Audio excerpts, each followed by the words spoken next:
Good morning बच्चों, आप सभी का जेडी इंग्लिश क्लास में बहुत बहुत स्वागत है।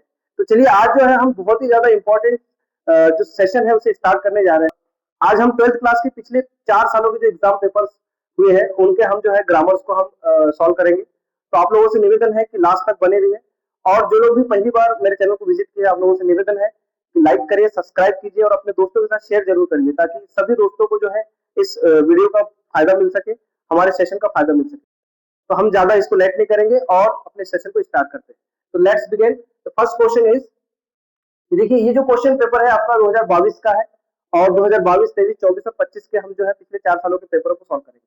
तो 2022 में जो पहला क्वेश्चन आया था आपका ग्रामर का, I have seen dash lot of places, मतलब मैं कई स्थानों को देख चुका हूं। I have seen dash lot of places.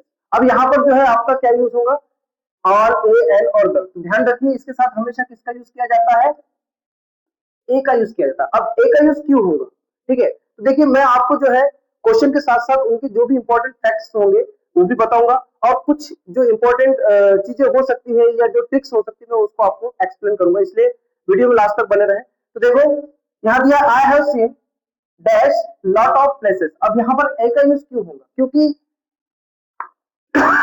यहाँ ध्यान दीजिए, अ लॉट ऑफ, ये ए जो है अलग नहीं है, ए इसमें जुड़ा रहेगा, यानी ए जुड़ा है पहले से, इसलिए हमेशा क्या होता है ए के साथ लॉट ऑफ होता है, यानी ए अ लॉट ऑफ होता है, ना कि केवल लॉट ऑफ।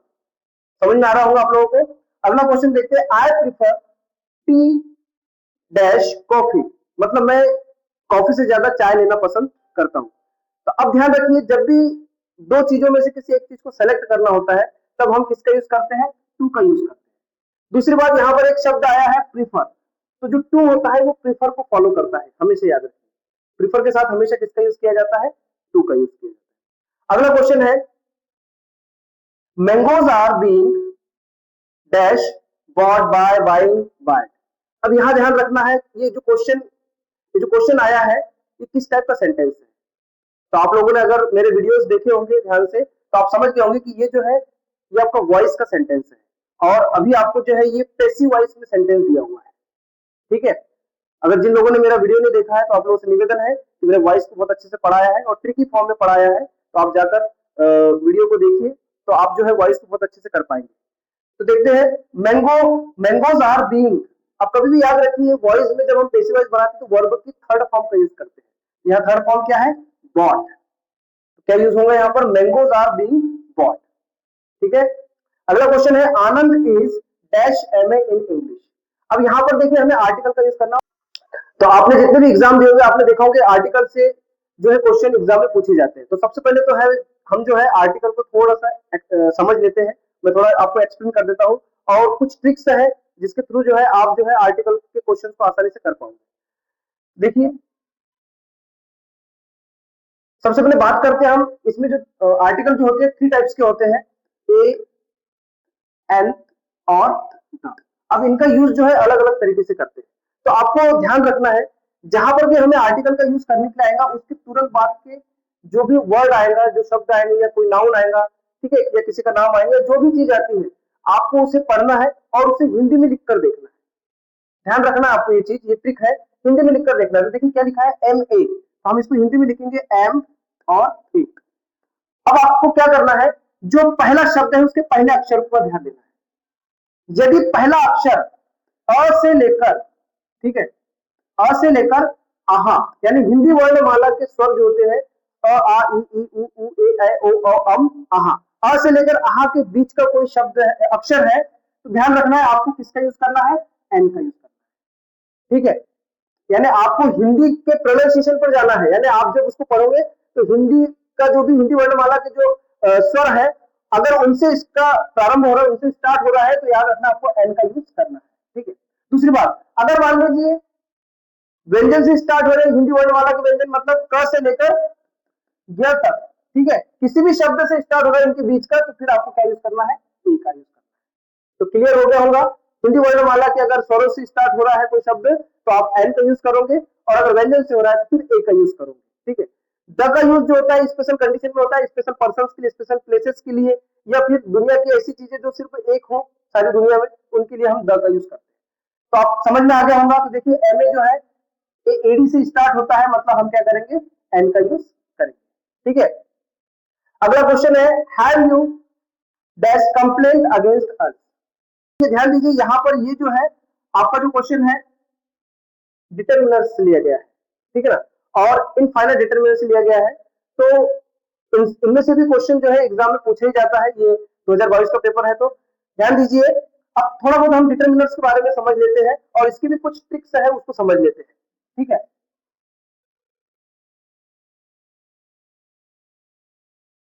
देखिए हम बात करते हैं सम और एनी की, तो दोनों का यूज कब कब करना है आपको ध्यान रखना है आपको।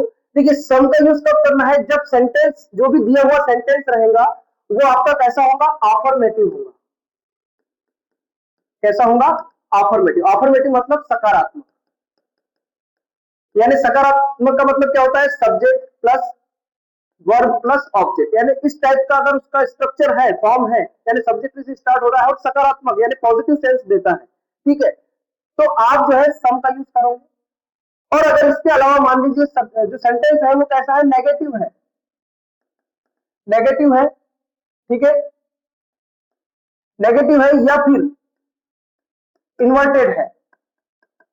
कैसा दिया है, इन्वर्टेड है। इन्वर्टेड का मतलब है इंट्रागेटिव है ना, या क्वेश्चन टाइप का। तो आप जो है फिर एनी का यूज करोगे, यानी या तो सेंटेंस कैसा हो, नकारात्मक हो या फिर प्रश्नवाचक हो, तो दोनों ही कंडीशन में हम क्या करते हैं, any। तो देखिए यहाँ पर have you there complaint against us, अब यहाँ हेल्पिंग वर्ब से स्टार्ट हो रहा है, तो क्लियर हो गया है ये जो सेंटेंस है ये कैसा है, इंट्रोगेटिव है, तो हम यहाँ पर किसका यूज करेंगे, एनी का यूज करेंगे। ठीक है, अगला क्वेश्चन देखते हैं, ही इज पुअर, वह गरीब है, डैश ऑनेस्ट है। तो देखिए बहुत इजी है, आप लोग समझ गए होंगे, ही इज पुअर, वह गरीब है परंतु कैसा है, ईमानदार है, ऑनेस्ट है। क्या आएगा, परंतु मतलब बट, ये कोऑर्डिनेट कंजक्शन होते हैं। ठीक है, अगला क्वेश्चन देखते हैं, we dash follow the rule of traffic, यानी हमें जो है सड़क नियमों का पालन करना चाहिए। तो जब भी हम किसी को एडवाइस की बात करते हैं, किसी को सलाह देते हैं, तब हम किसका यूज करते हैं, मस्ट का यूज करते हैं। और मस्ट क्या है, मॉडल है ना, तो मस्ट का यूज करते हैं, याद रखिए। देखिए अगला क्वेश्चन है, अब जो क्वेश्चन नंबर अगला आया था वो आया था आपका डुअल डायरेक्टेड से, तो देखिए उसको समझ लेते हैं। क्वेश्चन दिए आपको, the boy is my cousin, the boy is wearing a red shirt, लड़का मेरा परिचित है या मेरा रिश्तेदार है और लड़का जो है लाल रंग की शर्ट पहनी है। अब यहाँ पर क्या करना है, rewrite the pair of sentence using who, यानी हु वर्ड या हु कंजक्शन लगाकर हमें क्या करना है, इस सेंटेंस को फिर से लिखना है। तो देखिए आप समझ गए होंगे, ये जो सेंटेंस है ये आपका क्लॉज से लिया गया है, ठीक है ना, और क्लॉज भी कौन सा है, एडजेक्टिव क्लॉज, ठीक है ना, या जिसको रिलेटिव क्लॉज भी कहते हैं, यहाँ जिसमें दो नाउन्स के आपस में क्या रिलेशन को बताया जाता है। तो देखिए यहाँ पर एक बात बताई जा रही है कि जैसे द बॉय है वो क्या है, मेरा कजिन है, मतलब मुझसे और उस लड़के से रिलेशन बताया जा रहा है, और उसकी पहचान भी बताई जा रही है कि उसने क्या किया है, रेड कलर की शर्ट पहने हुए। तो इस टाइप का जो क्वेश्चन आता है, ठीक है, आपको थोड़ा सा मैं हिंट दे देता हूं। अगर क्लॉज की बात करते हैं, क्लॉज को थोड़ा समझ लेते हैं। देखिए अगर हम क्लॉज की बात करें तो क्लॉज मेनली कितने टाइप्स का होता है, टू टाइप्स का होता है। कितने टाइप्स का, टू टाइप्स का। एक होता है इंडिपेंडेंट और एक होता है डिपेंडेंट। ठीक है, तो जो इंडिपेंडेंट क्लॉज होता है वो वो एक कंप्लीट मीनिंग देता है, उसे किसी और दूसरे क्लॉज की आवश्यकता नहीं होती। बट जो डिपेंडेंट क्लॉज होता है ये क्या करता है, कंप्लीट मीनिंग नहीं देता, और उसको कंप्लीट मीनिंग निकालने के लिए, कंप्लीट मीनिंग देने के लिए क्या करता है, दूसरे क्लॉज पर डिपेंड करता है। तो ये जो होता है मेनली थ्री टाइप्स का है। कितने टाइप्स का है, थ्री टाइप्स का। एक होता है नाउन क्लॉज, एक होता है एडजेक्टिव क्लॉज और एक होता है एडवर्ब क्लॉज। ठीक है, एक होता है एडवर्ब क्लॉज। तो आपको ध्यान रखना है, हमें क्वेश्चन आया है एडजेक्टिव क्लॉज है जिसको रिलेटिव क्लॉज भी कहते हैं, और इसमें रिलेटिव कंजक्शंस यूज किए जाते हैं। तो मेनली जो है इसमें हु और विच, दो जो है रिलेटिव कंजक्शन का यूज किया जाता है। अब आपको ध्यान रखना है हु का यूज कब करेंगे और विच का यूज कब करेंगे। तो हु का यूज आपको जब किसी पर्सन के बारे में बात की जा रही है, किसी व्यक्ति के बारे में बात की जा रही है, किसी व्यक्तिवाचक संज्ञा के बारे में बात की जा रही है, तब हम हु का यूज करेंगे। और यदि किसी वस्तु के बारे में बात की जा रही है, थिंग्स के बारे में बात की जा रही है, तो हम क्या करेंगे, विच का यूज करेंगे। क्लियर हो रहा है, ठीक है। देखिए इसे कैसे करेंगे, आपको क्या करना है, सबसे पहले सब्जेक्ट को लिखना है, जो भी सब्जेक्ट रहेगा उसे लिखेंगे। तो सब्जेक्ट क्या है? द बॉय, द बॉय, ठीक है। अब जहां पर जब आपने सब्जेक्ट लिख दिया तो सब्जेक्ट के तुरंत बाद में आपको क्या करना है? रिलेटिव कंजक्शन को लिखना है, चाहे वो हु या विच हो। तो यहां पर क्या दिया है? हु दिया हुआ है, तो हम क्या लगा देंगे? हु, ठीक है। द बॉय हु, यानी लड़का जो क्या है? वियरिंग अ रेड शर्ट, लड़का जो, who is wearing a red shirt is my cousin, यानी लड़का जिसने क्या करी है कि रेड कलर की शर्ट पहने हुए है वह मेरा कजिन है या मेरा रिश्तेदार है। क्लियर हो रहा है? तो इस टाइप का अगर क्वेश्चन आता है तो आपको ध्यान रखना है हमेशा सब्जेक्ट के तुरंत बाद में ही कंजक्शन का यूज करना है, ठीक है। चलिए अपना नेक्स्ट क्वेश्चन देख लेते हैं हम। अभी देखिए नेक्स्ट क्वेश्चन में दिया है his brother is very studious, उसका भाई बहुत ही ज्यादा मेहनती है, परंतु है, पढ़ाकू है, studious. He rarely finds time for entertainment, उसके बाद मतलब उसे जो है बहुत ही कम समय मिलता है मनोरंजन के लिए, बहुत ही कम समय मिलता है। तो combine the pair of sentences using so that, तो his brother is very studious. तो आपको ध्यान रखना है ये बहुत ही सिंपल वाले क्वेश्चन होते हैं, बहुत सिंपल है। जहां पर भी वेरी लिखा है, जहां पर भी वेरी लिखा है उसकी प्लेस में हम क्या करेंगे? सो को लिख देंगे, और उसके बाद फिर जो वर्ड आया है उसको जैसा को वैसा लिखना है, ठीक है। उस जहां पर फिर पहला सेंटेंस खत्म हो जाएगा और दूसरा सेंटेंस हमें लिखना है, तो दोनों के बीच में क्या करेंगे? डेट का यूज करेंगे। कैसे करेंगे देख लेते हैं। देखिए हिज ब्रदर इज सो, देखिए वेरी की प्लेस पे क्या कर दिया? सो लगा दिया, स्टूडियस। अब स्टूडियस के तुरंत बाद में क्या करेंगे? दैट लगा देंगे, और इसको फिर क्या कर देंगे? हाईलाइट कर देंगे, अंडरलाइन कर देंगे, और फिर सेकंड जो सेंटेंस है उसको जैसा वैसा लिख देंगे, he rarely finds time for entertainment. तो क्लियर समझ में आ रहा होगा आप लोगों को? सो दैट का यूज करना बहुत इजी है, जहां पर वेरी लिखा रहेगा उसकी प्लेस पे सो लगाना है, और फिर उसके बाद जो रहेगा, जो भी आपका एडजेक्टिव दिया रहेगा उसको लिखेंगे, तुरंत बाद में फिर जो है जहां एड हो जाएगा पहला सेंटेंस उसके वहां पर आपको जो है दैट लगाना है, और फिर वहां से दूसरा सेंटेंस आपको जैसा का तैसा लिख देना है, ठीक है। नेक्स्ट क्वेश्चन देख लेते हैं। अगला क्वेश्चन दिया है,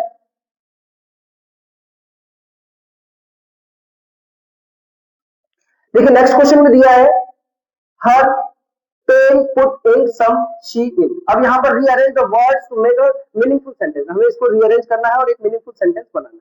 सबसे पहले हम बात कर लेते हैं जो इंग्लिश का जो सेंटेंस होता है उनमें क्या क्या चीजें होती है। तो सबसे पहले याद रखिएगा, जो भी इंग्लिश का सेंटेंस होता है वो कहां से स्टार्ट होता है? सब्जेक्ट से। कहां से स्टार्ट होता है? सब्जेक्ट से, ठीक है। सब्जेक्ट के तुरंत बाद में आती है हेल्पिंग वर्ब, और हेल्पिंग वर्ब के तुरंत बाद में आती है मेन वर्ब। समझ में आ रहा है? यानी क्रिया जो होती है मेन वो आती है। अब इसके तुरंत बाद में क्या आता है? यदि कोई प्रीपोजिशन है तो प्रीपोजिशन लगा सकते हो, ठीक है, या आपका कोई डिटरमिनर से डिटरमिनर्स लगा सकते हो, और या फिर लास्ट में क्या लगाते हैं हम? ऑब्जेक्ट या ऑब्जेक्ट। क्लियर हो रहा है? ठीक है। तो देखिए हम इसके हिसाब से सेंटेंस को बनाने की कोशिश करते हैं। सबसे पहले बात करते हैं सब्जेक्ट की। अब सब्जेक्ट का मतलब होता है जो सब्जेक्ट की प्लेस पे आते हैं। तो आपने पर्सन पढ़े होंगे, तो सब्जेक्ट की प्लेस पे आने वाले पर्सन कौन कौन से? जैसे आई, वी, है ना, यू, ही, शी, इट, या दे, या फिर किसी का नाम, ये सब क्या है? सब्जेक्टिव केस है। तो आपको यहाँ पर कहीं दिख रहा है? बिल्कुल दिख रहा है, देखिए शी लिखा हुआ है, तो क्या आ जाएगा? शी जो है आपका सब्जेक्टिव केस में है, तो सब्जेक्ट प्लेस पे आएगा। अब इसके तुरंत बाद में हेल्पिंग वर्ब, तो हेल्पिंग वर्ब नहीं दी है तो फिर क्या दिया है? Main verb. तो मेन वर्ब क्या है यहाँ पर? पुट, ठीक है ना, क्या आ जाएगा? She put. अब पुट के बाद हमने आपको बताया था यहाँ पर जैसे मैंने लिखा है, यहाँ आप जो है डिटरमिनर्स भी आ सकता है, ठीक है, या फिर एडजेक्टिव भी आ सकता है, ठीक है, और लास्ट में हम ऑब्जेक्ट लिखते हैं। तो डिटरमिनर्स क्या है? यहाँ पर सम लिखा हुआ है, देखिए क्या लिखा है? सम। तो क्या हो जाएगा? शी पुट सम इंक, ठीक है, इन हर पेन। तो लास्ट में क्या आ गया? पेन है जो ऑब्जेक्टिव है, हर पेन ऑब्जेक्ट आ गया, ठीक है। तो she put some ink in her pen. इस तरीके से जो है सेंटेंस को रीअरेंज करेंगे, मीनिंगफुल सेंटेंस बनाएंगे, ठीक है। चलिए नेक्स्ट क्वेश्चन देख लेते हैं। Neha said I want to open this bag, change into indirect speech. आपको इनडायरेक्ट स्पीच बनाना है, तो मैंने स्पीच बहुत अच्छे से पढ़ाई है, ठीक है। ये नरेशन का क्वेश्चन है, और नरेशन को मैंने बहुत ही अच्छे से ट्रिकली फॉर्म में समझाया है। यदि आप लोगों ने वीडियो नहीं देखा है तो आप लोगों से निवेदन है कि चैनल पर जाकर जो है आप नरेशन का वीडियो देख लीजिए। और मैंने बहुत ही यानी केवल 4 स्टेप्स में किसी भी नरेशन के क्वेश्चन को आप जो है बना सकते हैं, आप उसको देखिए। ठीक है, हम इसको बनाने की कोशिश करते हैं। 4 स्टेप, कौन कौन सी 4 स्टेप है देख लेते हैं। पहला, दूसरा, थर्ड और ये फोर्थ। फर्स्ट, सेकंड, थर्ड और फोर्थ स्टेप बताइए मैंने। ठीक है, फर्स्ट स्टेप में क्या है कि जो रिपोर्टिंग वर्ब होती है, देखिए 2 भाग होते हैं, रिपोर्टिंग क्लॉज और एक होता है आपका रिपोर्टेड क्लॉज। तो जो रिपोर्टिंग वर्ब या रिपोर्टिंग क्लॉज की जो रिपोर्टिंग वर्ब है उसको चेंज करना। ठीक है ना, तो रिपोर्टिंग वर्ब चेंज कैसे होती है, तो हम आपको बता चुके हैं कि अगर सैड या से, सैड या सैड केवल सिंगल लिखे हैं तो इनको कोई चेंज नहीं करेंगे। बट अगर इनके साथ टू लगा हुआ है, से टू, सैस टू या सैड टू लिखा है, तो फिर हम इसको टेल, टेल्स और टोल्ड में कन्वर्ट करते हैं। बट यहाँ पर देखिए अभी क्या लिखा है, केवल सैड लिखा है, तो इसको चेंज नहीं करेंगे तो क्या हो जाएगा, नेहा सैड। ठीक है, सैड। ठीक है, अब हमारी पहली स्टेप कंप्लीट हुई। सेकंड स्टेप आती है कंजक्शन। कंजक्शन यूज करना। कंजक्शन यूज कैसे करेंगे, जो अंदर का सेंटेंस होता है, जो रिपोर्टेड स्पीच का सेंटेंस है, यदि वो अफर्मेटिव है तो हम क्या करते हैं, दैट कंजक्शन लगाते हैं, और अगर इंट्रागेटिव है तो फिर हम इफ या वेदर लगाते हैं। तो अभी कैसा है, सब्जेक्ट से स्टार्ट हो रहा है, अफर्मेटिव है तो हम क्या लगाएंगे, दैट का यूज करेंगे। क्लियर हो रहा है, तो देखिए सेकंड स्टेप होगी। थर्ड स्टेप क्या है, अब यहाँ पर जो सब्जेक्ट है यानी जो प्रोनाउन है, इसको हम क्या करेंगे, सब्जेक्ट के अनुसार चेंज करेंगे। ठीक है, तो जो फर्स्ट पर्सन होते हैं, आई, मी, माई, वी, अस, अवर, ये सब्जेक्ट के अनुसार बदले जाते हैं। यू, यूर ऑब्जेक्ट के अनुसार बदले जाते हैं। और ही, शी, इट, या मैन हो या दे हो, ये जो कभी भी है चेंज नहीं होते। ठीक है ना, यहाँ पर देखिए आई है तो सब्जेक्ट के अनुसार बदलेंगे। सब्जेक्ट में कौन है, नेहा है, तो नेहा का सब्जेक्टिव केस क्या होता है, शी होता है, शी। अब देखिए लास्ट स्टेप होती है अपनी टेंस चेंज। यहाँ पर देखिए टेंस कैसे चेंज होता है, जो रिपोर्टिंग स्पीच होती है, इसकी जो वर्ब है, अगर ये पास्ट फॉर्म में है तब हम टेंस चेंज करते हैं, अन्यथा नहीं करते। ठीक है ना, फिलहाल अभी पास्ट फॉर्म में है तो टेंस चेंज करेंगे। तो देखते हैं, ये देखिए आय के साथ वांट, यानी इसका फर्स्ट फॉर्म में है, तो क्लियर हो रहा है कि ये सिंपल प्रेजेंट टेंस का सेंटेंस है, तो इसको सिंपल पास्ट में बदलेंगे। पास्ट में क्या होता है, वर्ब की सेकंड फॉर्म यूज होती है, क्या हो जाएगा, वांट का वांटेड हो जाएगा, वांटेड टू ओपन। अब यहां ध्यान रखिए दिस लिखा हुआ है, ये दिस भी बदल जाएगा किसमें, दैट में। क्यों, क्योंकि मैंने कुछ वर्ड बताए थे आप लोगों को, जो नियरेस्ट या जो समीपता को दर्शाते हैं उनको दूरस्थ में कन्वर्ट कर देते हैं, पास वाले को दूर में। तो देखो दिस था तो ये दैट में बदल जाएगा, दैट, बैक। इस तरीके से जो है नरेशन के क्वेश्चंस को आप जो है सॉल्व करोगे। और आप लोगों से निवेदन है कि एक बार वीडियो जरूर देखिएगा नरेशन का, बहुत अच्छे से समझाया है। स्टेप बाय स्टेप आप जो है अच्छे से करोगे तो आप जल्दी सीख जाओगे। ठीक है, अगला क्वेश्चन देखते हैं। As soon as the boy saw the principal they became silent। जैसे ही बच्चों ने प्रिंसिपल को देखा तो कैसे हो गए, शांत हो गए। ठीक है, अब यहाँ पर हमें rewrite using no sooner than का यूज करना है, मोस्ट टाइम पे है। देखिए हर बार जो है हर एग्जाम में नो सुनर देन का यूज का क्वेश्चन एग्जाम में पूछा ही जाता है, तो इसको बहुत अच्छे से समझना है। और समझना बहुत ईजी है, कैसे, जहां पर भी एज सुन एज लिखा होता है, जहां पर भी लिखा रहेगा, चाहे स्टार्ट में लिखा हो या बीच में या एंड में, कहीं भी लिखा हो, आपको उसकी प्लेस पे क्या करना है, नो सुनर का यूज करना है। क्या करेंगे, जहां पर भी लिखा रहेगा उसकी प्लेस पे हम क्या करेंगे, नो सुनर का यूज करेंगे। तो देखो करके देखते हैं। एज सुन एज स्टार्ट में लिखा है तो हम क्या करेंगे, नो सुनर, हमने नो सुनर लिख दिया। अब आपको ध्यान देना है छोटी सी बात पर, कि जब भी हम नो सुनर का यूज करते हैं तो उसके तुरंत बाद में आना वाला सेंटेंस कैसा होना चाहिए, इन्वर्टेड होना चाहिए। कैसा होना चाहिए, इन्वर्टेड। इन्वर्टेड का मतलब होता है कि जो हेल्पिंग वर्ब है वो अब पहले आएगी और उसके बाद जो है आपका सब्जेक्ट आएगा। तो देखिए हेल्पिंग वर्ब कहां से निकालेंगे, इसकी वर्ब से। अभी वर्ब क्या लिखा हुआ है, सा जो है सेकंड फॉर्म है सी का। इसका मतलब ये सिंपल पास्ट टेंस का सेंटेंस है, और सिंपल पास्ट की जो हेल्पिंग वर्ब होती है वो होती क्या, डिड। तो हम डिड को बाहर निकाल देते हैं, no sooner did the boys सी। अब यहां ध्यान रखना है आप लोगों को, जब भी हम यहां से हेल्पिंग वर्ब निकाल देते हैं तो इसको फर्स्ट फॉर्म में बदलना है। ठीक है ना, तो सा का क्या हो जाएगा, सी हो जाएगा, सी द प्रिंसिपल। ठीक है, अब यहां पर पहला सेंटेंस खत्म होगा कि कॉमा लगा है, तो हम क्या लगा देंगे, देन लगा देंगे, देन। और इसको आप क्या कर दो, ऐसे हाईलाइट कर दो, अंडरलाइन कर देंगे। ठीक है ना, और अगला सेंटेंस जैसा वैसे लिख देंगे, दे बिकेम साइलेंट। ठीक है ना, दे बिकेम साइलेंट। इस तरीके से जो है नो सुनर वाले क्वेश्चन को किया जाता है। तो आई होप आप लोगों को बहुत ही इजीली समझ में आ रहा होगा।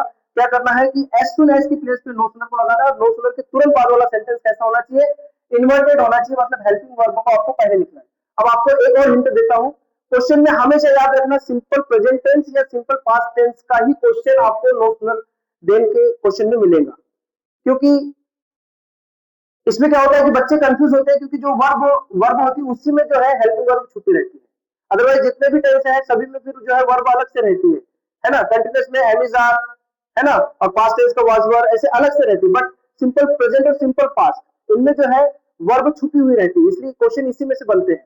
तो याद रखिए, अगर सिंपल प्रेजेंट टेंस में रहेगा तो यहाँ पर या तो एस या ईएस रहेगा, या फिर अगर फर्स्ट पर्सन है तो फिर वर्ब सिंगुलर फॉर्म में रहेंगे, ठीक है, या अगर पास्ट फॉर्म में है या सिंपल पास्ट टेंस है तो फिर वर्ब सेकंड फॉर्म में रहेंगे, बहुत इजी है, ठीक है। अगला क्वेश्चन देख लेते हैं, they are flying kites, they are flying kites, वे पतंग उड़ा रहे हैं, दे आर फ्लाइंग काइट्स, वे पतंग उड़ा रहे हैं, ठीक है। चेंज द वॉइस, हमें वॉइस चेंज करना है, तो वॉइस भी मैंने बहुत अच्छे से पढ़ाया है, आप लोगों से निवेदन है एक बार वॉइस का भी वीडियो जरूर देखिए ताकि आप लोग उसकी ट्रिक समझ सके। तो देखिए, जब भी वॉइस का हम क्वेश्चन करते हैं तो इसे जो है आप सबसे पहले ब्रेक कर लीजिए, सब्जेक्ट, वर्ब और ऑब्जेक्ट। क्यों ब्रेक किया है, क्योंकि जब हम इसको पैसिव वॉइस में कन्वर्ट करते हैं तो जो ऑब्जेक्ट होता है वो आ जाता है सब्जेक्ट की प्लेस पे और सब्जेक्ट चला जाता है ऑब्जेक्ट की प्लेस पे। इसको बनाते हैं, देखिए ऑब्जेक्ट क्या है, काइट्स है, तो हो जाएगा काइट्स, ठीक है।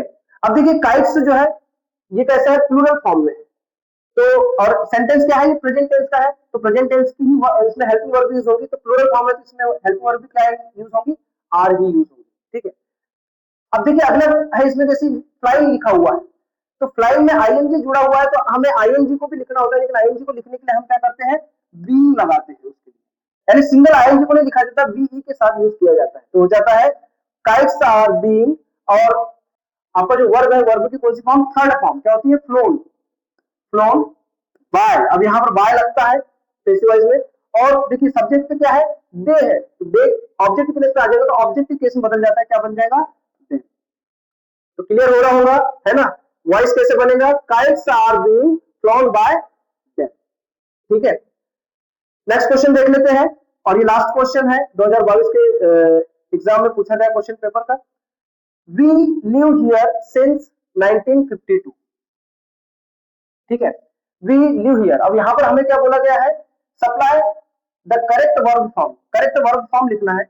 अब देखिए यहां पर आपको कुछ चीजें क्लियर हो रही होंगी, जैसे इसके लास्ट में देखते हैं हम क्या लिखा हुआ है, सिंस, सिंस वर्ड आया है, तो आप लोगों को पता होगा कि परफेक्ट कंटिन्यूअस जो भी टेंस है, जैसे प्रेजेंट परफेक्ट कंटिन्यूअस है, पास्ट परफेक्ट कंटिन्यूअस या फ्यूचर परफेक्ट कंटिन्यूअस है, तो परफेक्ट कंटिन्यूअस में क्या है, सिंस या फॉर प्लस टाइम आता है, ठीक है ना। तो यहाँ पर आपको समझ में आ रहा होगा कि सिंस भी है और साथ में टाइम भी दिया हुआ है, तो क्लियर है कि ये जो सेंटेंस है ये प्रेजेंट परफेक्ट कंटिन्यूअस का, प्रेजेंट परफेक्ट कंटिन्यूअस की जो हेल्पिंग वर्ब होती है हैव बीन होती है, और वर्ब के साथ आईएनजी फॉर्म लगता है, तो कैसे हो जाएगा, we have been living since,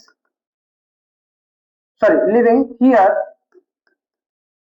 since 1952, clear हो रहा है। अब देखिए यहाँ पर ग्रामेटिकली देखा जाए तो ये जो हमने आंसर लिखा है बिल्कुल सही है, लेकिन इसको एक और तरीके से लिखा जाता है, we have lived here since 1952, तो देखिए ये परफेक्ट टेंस में भी लिखा जाता है, आपको थोड़ा ध्यान रखना है, अगर आपने इस तरीके से भी लिखा है, ये परफेक्ट टेंस का है, we have lived here since 1952, हम यहाँ पर जो है 1952 से रह रहे हैं, है ना, ये रह चुके हैं, तो इस टाइप का अगर आता है तो आप दोनों में से कोई भी अगर आंसर लिखते हो तो आप लिखते हो सही है ना, चाहे आप पहला लिखा हो तो भी सही होगा, सेकंड वाला लिखते हो तो भी सही, ठीक है। तो यहाँ पर आपका जो है 2022 का पेपर हम कंप्लीट किया, अब हम देख लेते हैं 2023 का पेपर। तो चलिए 2023 का पेपर हम स्टार्ट करते हैं, और पहला क्वेश्चन आया था 2023 के पेपर में, the boy dash the birds almost every day, option दिए कैच, कैट्स, कैचिंग या कॉट, लड़का है वो ऑलमोस्ट मतलब कि लगभग जो है हर दिन जो है पक्षी को पकड़ता है। अब यहां पर देखिए हिंदी में मैंने क्या बोला, पकड़ता, सॉरी पकड़ता है, तो आपको थोड़ा ध्यान रखना है जब आप उसका मीनिंग निकालते हो और हिंदी के सेंटेंस को देखते हैं तो लास्ट में अगर ता है, ती है, ते है, ऐसे वर्ड आते हैं, तो इससे क्लियर होता है कि जो हमारा सेंटेंस है ये सिंपल प्रेजेंट टेंस का है, और सिंपल प्रेजेंट टेंस में क्या होता है, वर्ब के साथ एस या फिर ईएस लगा होता है। तो देखो ध्यान दो, यहाँ पर कैच लिखा हो, कैच के साथ ईएस भी जुड़ा है, कैचेस। तो आंसर क्या आ जाएगा, the boy catch the bird almost every day. Clear हो रहा होगा आप लोगों को। नेक्स्ट क्वेश्चन देखते हैं, आई थिंक, मुझे लगता है, इट डैश रेन टुडे, शायद आज बारिश हो सकती है। तो यहाँ पर हम क्या कर रहे हैं, प्रिडिक्शन कर रहे हैं, संभावना जता रहे हैं, प्रोबेबिलिटी बता रहे हैं। तो ऐसी कंडीशन में जब भी हम प्रोबेबिलिटी की बात करते हैं तो हम मे मॉडल का यूज करते हैं। ठीक है, जब भी प्रोबेबिलिटी का यूज करना हो या प्रोबेबिलिटी के बारे में बताना हो तो मे का यूज करेंगे, और एबिलिटी के बारे में बताते हैं तो फिर कैन का यूज करते हैं, और अगर हम किसी को एडवाइस देते हैं तो फिर क्या करते हैं, मस्ट का यूज करते हैं। आपको भी बताया था। तो अभी क्या यूज होगा, इसमें मे का यूज किया जाएगा। ठीक है, अगला देख लेते हैं question, there are dash precious books in the library. तो जो लाइब्रेरी है वहां पर कुछ बहुत ही अनमोल किताबें हैं। अब कुछ बोला है और बहुत अनमोल किताबें हैं, तो आपको समझ में आ रहा है सेंटेंस कैसा दे रहा है, पॉजिटिव सेंस दे रहा है। तो मैंने आपको बताया था, अगर पॉजिटिव सेंस देता है और नॉट नहीं लगा है, ठीक है ना, और पॉजिटिव सेंस दे रहा है और एक अफर्मेटिव सेंटेंस है, तो आप हमेशा किसका यूज करोगे, सम का यूज करते हैं। अगला क्वेश्चन दिया है, we are going dash a match today. अब यहां पर आपको ध्यान रखना है, वी आर गोइंग, हम जा रहे हैं, कहां जाने वाले हैं, डैश अ मैच टुडे, मतलब मैच खेलने के लिए जा रहे हैं, है ना। तो यहां पर एक वर्ड आया है गोइंग, ठीक है। अभी कैसा है ये वर्ड, अभी इनकम्प्लीट है। ये कंप्लीट कब होता है, जब इसके साथ टू लगता है, क्योंकि ये क्या है, गोइंग टू एक फ्रेज होती है, एक फ्रेज है ये, है ना। हमेशा गोइंग के साथ में टू ही आता है। तो आप देख चुके हो कि यहाँ पर बी ऑप्शन पे हमारे पास टू प्ले लिखा हुआ है, ठीक है ना। तो क्या आएगा, we are going to play a match today, यानी हम जो है मैच खेलने के लिए जाने वाले हैं। ठीक है, नेक्स्ट क्वेश्चन देख लेते हैं, my friend news dash new Delhi. मेरा दोस्त जो है नई दिल्ली में या न्यू दिल्ली में रहता है। ठीक है, यहाँ पर आपको ध्यान रखना है, ये प्रीपोजिशन वाले क्वेश्चन है। ठीक है, देखिए जब भी किसी लोकेशन या किसी शहर की बात करते हो, रहने की बात करते हैं, तो हम किसका यूज करते हैं, इनका। किसी शहर में रहने की बात करते हैं या किसी लोकेशन की बात करते हैं तो इनका यूज करते हैं। लेकिन कभी कभी एट का भी यूज होता है, बट कब होता है, जब आप शहर में किसी टाउन की बात करते हैं, किसी कस्बे की बात करते हैं, अगर उसे दर्शाना है तब हम क्या करते हैं, छोटे स्थान को दिखाने के लिए एट का यूज करते हैं और बड़े स्थान को दिखाने के लिए इनका यूज करते हैं। ठीक है, नेक्स्ट क्वेश्चन है, the temple is dash the middle of the river. जो मंदिर है वो नदी के बीचों बीच में है। बीच में है मतलब कि स्थापित है ना, वो पूरी तरीके से डूबा नहीं है। और ऐसी कंडीशन है जब बीचों बीच में है तो हम किसका यूज करते हैं, इन का यूज करते हैं। हाँ, अगर ये कहते कि जो मंदिर है वो डीप हो चुका है, ये पानी के अंदर डूब चुका है, तब हम क्या करते थे, इनटू का यूज करते थे। लेकिन फिलहाल अभी क्या बोला जाए, मंदिर जो है नदी के बीचों बीच में है, तो हम क्या करेंगे, इनका यूज करेंगे। नेक्स्ट क्वेश्चन देख लेते हैं, देखिए, let's go to dash market where my father has put up stall. चलो मार्केट चलते हैं जहां पर मेरे पिता ने क्या करा है, स्टॉल लगाया है। तो देखिए मैंने आपको एक चीज बताई है, आर्टिकल में द का यूज कब करते हैं, जब किसी स्पेशल प्लेस की या स्पेशल पर्संस की बात की जा रही है, तो ऐसी कंडीशन में हम किसका यूज करते हैं, द का। तो यहाँ पर बोला गया मार्केट में, हम उस जगह की बात करें जहां पर उसके पिता ने क्या करा है, कि स्टॉल लगाया है, यानी स्पेशल जगह है। तो ऐसी कंडीशन में क्या करते हैं, द का यूज करते हैं। तो आई होप आप लोगों को सब क्लियर हो रहा होगा और इजीली आपसे अब क्वेश्चन बन रहे होंगे। ठीक है, नेक्स्ट क्वेश्चन देखते हैं। अब जो है डुअल डायरेक्टेड वाले क्वेश्चन को देख लेते हैं। ठीक है, देखिए पहला क्वेश्चन आया था, Sita does not sing she does not dance. Sita गाना नहीं गाती और वह डांस भी नहीं करती। ठीक है ना। अब यहाँ पर बोला combine the sentence neither nor. ये बहुत ही सिंपल क्वेश्चन है, और नाइदर नॉर वाले क्वेश्चन में आपको क्या करना है, जहां पर भी डज नॉट, डिड नॉट, है ना, यानी हेल्पिंग वर्ब के साथ नॉट लगा रहता है, उस प्लेस पर आपको क्या करना है, नाइदर को लगा देना है। और सेकेंड वाली लाइन में डज नॉट तो है ही, साथ में आपका जो प्रोनाउन दिया हुआ है यहाँ पर, यहां से इतना भाग पूरा हटाकर वहां पर क्या लगा देंगे, नॉर का यूज कर देंगे। कैसे करेंगे, देखो, सीता, अब देखिए यहां पर डज नॉट, यहां पर क्या आ जाएगा, नाइदर।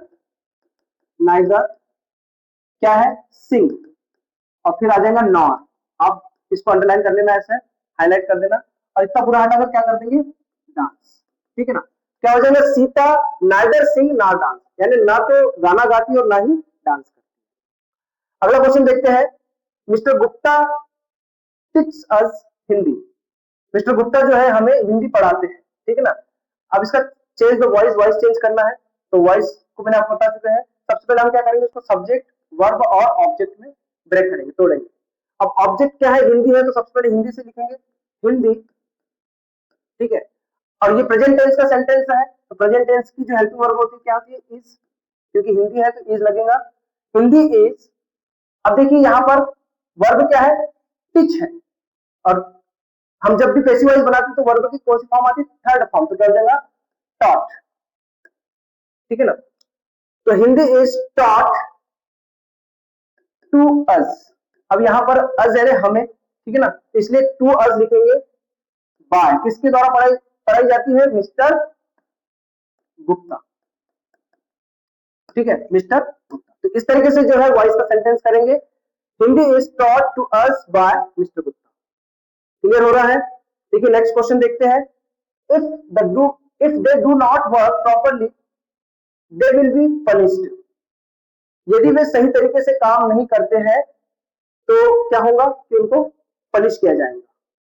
अब यहाँ पर हमें जो है अनलेस का यूज करना है और इफ की प्लेस पे अनलेस का यूज करना है। थोड़ा सा इसको समझ लीजिए, अगर इफ है और अनलेस है, दोनों का मतलब क्या होता है, देखिए इफ का मतलब होता है यदि और अनलेस का मतलब होता है यदि नहीं, ठीक है।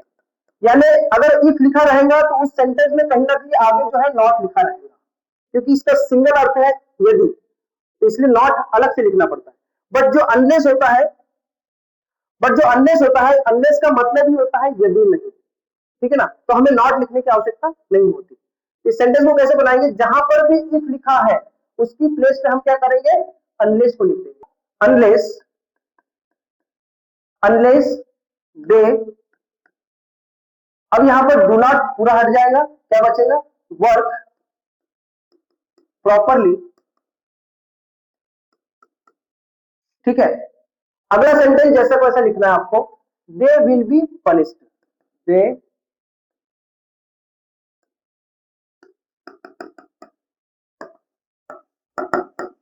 Will be punished. तो देखिए बहुत ही सिंपल है, कुछ नहीं किया हमने, जहां इफ लिखा था उसकी जगह अनलेस लिख दिया और नॉट हमने हटा दिया, क्योंकि अनलेस का मतलब ही होता है यदि नहीं, ठीक है। नेक्स्ट क्वेश्चन देखते हैं, देखिए, he is too weak to stand, वह इतना ज्यादा कमजोर है कि वह खड़ा नहीं रह सकता, he is too weak to stand, ठीक है। वह इतना ज्यादा कमजोर है कि वो खड़ा नहीं रह सकता, तो यहां पर हमें क्या करना है, सो दैट का यूज करना है। अब यहां ध्यान रखना है आपको इस क्वेश्चन को, जहां पर भी टू टू वाले क्वेश्चन आते हैं, तो जहां पर भी टू टू है उनकी प्लेस पर हम क्या लिखेंगे, सो दैट का। तो पहले वाले टी डबल टू के लिए सो लगाएंगे और दूसरे टू के लिए हम क्या लगाएंगे, दैट। लेकिन थोड़ा चेंज करना पड़ता है, कैसे, देखिए हम इसको कर देखते हैं। यहां दिया है ही इज टू वीक, तो यहां क्या हो जाएगा, ही इज सो वीक, ठीक है। वह इतना ज्यादा कमजोर है कि वह खड़ा नहीं रह सकता, ठीक है ना, क्या हो जाएगा, दैट ही कैन या कांट स्टैंड। अब आप यहां आप देख रहे होंगे कि एक नया शब्द हमने जोड़ दिया, ही कांट, ठीक है। तो आपको ध्यान रखना है, जब भी हम सो दैट का यूज करते हैं तो हमें दो शब्द जोड़ना होता है, या तो कैन नॉट या फिर कुड नॉट, ठीक है। यदि सेंटेंस जो है प्रेजेंट टेंस में है तो कैन नॉट यूज करेंगे, अगर पास्ट टेंस में अगर वॉज होता तो फिर हम क्या लगाते, कुड नॉट। ये लगाना ही होता है, इसको आपको ध्यान रखना है, ठीक है। तो टू टू के प्लेस पे जो है सो दैट का यूज इस तरीके से, जहां टू लिखा रहेगा वहां सो, और जहां टीओ टू लिखा रहेगा वहां पर दैट, ठीक है। उसके बाद जो है अगर यहाँ पर जो भी सब्जेक्ट की प्लेस पे आया प्रोनाउन आएगा उसका प्रोनाउन लिखेंगे हम, और कैन नॉट या कुड नॉट का यूज करेंगे, ठीक है। नेक्स्ट क्वेश्चन है, the child cried for milk, बच्चा जो है दूध के लिए रोया। अब इसको चेंज करना है, पास्ट कंटिन्यूअस टेंस, बहुत इजी सेंटेंस दिया है। पास्ट कंटिन्यूअस की जो हेल्पिंग वर्ब होती है वाज वर होती है और वर्ब के साथ आईएनजी फॉर्म लगती है। इसको कर लेते हैं, देखिए दिया है, द चाइल्ड, चाइल्ड वॉज, क्योंकि चाइल्ड है एक बच्चा है तो वॉज लगाएंगे। क्राइम, क्राइम का क्या हो जाएगा, क्राइम फॉर मिल्क, तो बच्चा जो है दूध के लिए रो रहा था। क्लियर हो गया। अगला क्वेश्चन है, he gets his salary, he start spend it, उसे जैसी मतलब सैलरी मिली उसने क्या करा, उसे खर्च करना शुरू कर दिया। यहाँ पर आपको कंबाइन क्या करना है, combine using no sooner than. तो नो सूनर का भी हमने क्वेश्चन किया था एज सुन एज वाला, ठीक है। बट आपको यहाँ पर एज सुन एज नहीं दिख रहा होगा, आपको ध्यान रखना है कि अगर एज सुन एज नहीं भी आता है तो भी हम स्टार्ट कैसे करेंगे, नो सूनर से ही करेंगे, ठीक है। तो इसको कर लेते हैं, देखिए हो जाएगा नो सूनर। अब मैंने आपको एक चीज बताई थी कि जब भी हम नो सूनर का यूज करते हैं तो उसके तुरंत बाद का सेंटेंस होता है वो कैसा होता है, वो होता है इन्वर्टेड, यानी आपको हेल्पिंग वर्ब को सामने लाना है। तो देखिए यहाँ ध्यान दीजिए, वर्ब में क्या लगा है, एस लगा है, और हमने आपको बताया एस या ईएस रहा तो आपको क्या निकालना होता है, डस। तो देखिए डस निकल जाएगा, हो जाएगा नो सूनर डस। अब क्या आ जाएगा, ही गेट, क्योंकि गेट्स में से डस निकल गया तो गेट लिखेंगे, हिज सैलरी, सैलरी। अब हमारा पहला सेंटेंस खत्म हो गया, यहां लगा देंगे हम देन, ठीक है। He starts spending it, he starts spending it. Clear हो रहा होगा, नो सूनर का तो यूज आप बहुत बेहतर तरीके से सीख चुके होंगे, ठीक है। तो आपको क्या करना है, जहां पे भी एस सून एज लिखा रहता है वहां एक तो वहां यूज करेंगे, या अगर नहीं लिखा है तो स्टार्ट आप नो सूनर से कीजिए और उसके तुरंत बाद का सेंटेंस आप इन्वर्टेड कर दीजिए, ठीक है।